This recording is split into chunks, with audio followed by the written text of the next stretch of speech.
Assalamu alaikum everyone. I'm your teacher Miss Sitwat. Now today we will learn the answer of question number 1 from the lesson Prophets of Allah.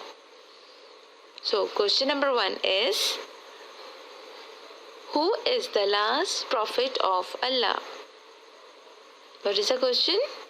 Who is the last prophet of Allah?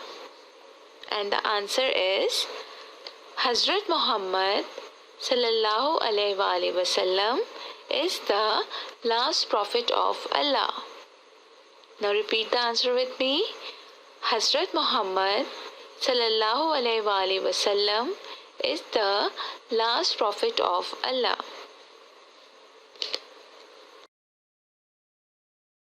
Now homework, you have to learn and revise question answers at home. Do good care of yourself. Allah Hafiz. See you next week.